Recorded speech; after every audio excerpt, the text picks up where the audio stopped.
unë nuk jam vrasës, se karakteri ime edhe gjaku im nuk është vrasës, po bëj vetë vrasje, bëj vetë gjësi, po që se nuk do gjej zgjidhje, po kam i besim që do gjej zgjidhje.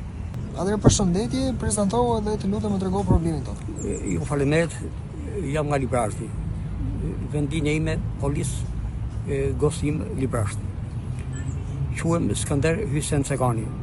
Sipas ligjit 7.051 kam përfituar prova tokë bujqësore edhe shtëpi banimi. Kam aplikuar në zyrën e hipotekës, më janë dokumentat sipas provës që disponoj, dhe nuk më pajisim me certifikat porosie se dikush i ka ndërhyrë edhe ka falsifikuar dokumentat. Tash dokumentat më janë 10 ditë para se vllai im të mbjellë certifikat e punësisë. Edhe ai dokumentat që përfaqësojnë me certifikat porosie janë nga toka ime, nuk janë toka e se ka korrigjuar për zhërbalin. Tash unë erdha t'ju lutem, më vojë që të më jepni ndihmë. Për hir të kësaj kam shkuar te krimi ekonomik para 6 vjetëve. Inspektori i krimit ekonomik ka qenë Olsi Marku. Ka pranuar kallëzimin edhe më ka thënë që do t'ja çoj prokurorisë. Për çfarë kallëzove ti? Për thjesht për mënyrën se si është bërë falsifikimi i dokumentave në hipotekë. Edhe ai sa do t'ja çoj prokurorisë. Jam interesuar disa herë këtë prokuroria. Në fund me ndihmën e një oficeri policie, jam futur të takoj prokurorën atë pajtime Ferhati. Fetau. Ajo jo që nuk më sqaroi, po më tha mos të shoh më këtu në prokurori.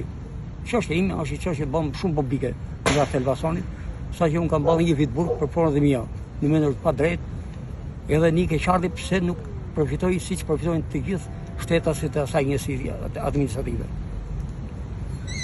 Dhe për këto do lutesh ai voj që inshallah ligjërisht sipas asaj që meritoj nga ligji të merr unë tokë si gjithë tjerët, se kam jo më pak po 20 e kusur vite që unë nuk jetoj në shtëpinë time edhe nuk mundoj tokat e mia që të jetoj i qetë. Kush i gëzon tokat e tua? Tokat e mia tash ka falsifikuar dokumentat, i disponon burazeri im me gjithë vllazni. Edhe aty qëllimi atyre është se do të bëjnë një centralë elektrike diku afër tokat e mia. Tash që të bëhet centrali duhet që tokat i kalojnë aty. Edhe ai ka bën plan vendosje për interesa korruptive. Kjo është ajo që po më trodit më shumë sa çdo njeri tjetër në këtë rrezull toksor. Ja ke besim se çështja e juaj do të marrë drejtësinë? Kam shumë besim se unë përderisa disponoj dokumenta nga hipoteka, kam tepër besim, por nuk di cila është fuqia aty dhe kush e mbështet atë që unë arrin që pajisem me çfarë. Kjo është i korrupsion më shumë sa anti-njerëzor, se po të jetë njerëzor do ishte qetësuar i ditë. Ky është anti-njerëzor. Ky po më çon drejt një fatkeqësie, drejt një viktime.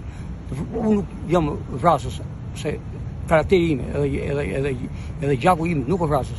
Po bëj vetë vrasje, bëj vetë gjësi, po që se nuk do gjej zgjidhje, po kam i besim që do gjej zgjidhje. Cila është hyrja që i drejton ti gjykatës? Hyrja e gjykatës kjo që ata duhet të procedojnë sipas ligjeve edhe sipas asaj që disponoj unë, edhe disponon hipoteka, jo mbi bazën e imponimeve edhe korrupsionit të hipotekës. Në rast se do disponohet sipas akteve që unë disponoj, edhe sipas asaj që disponoj hipoteka, unë ligjërisht e kam punën time. Kam trunë në shtëpisë, kam dhe 4.600 metra tokë bujqësore që të rri qetë edhe mos bezdis askën. Që ke fituar me ligjin 7 vjeç? Me ligjin 7 vjeç, natyrisht që me ligjin 7 vjeç.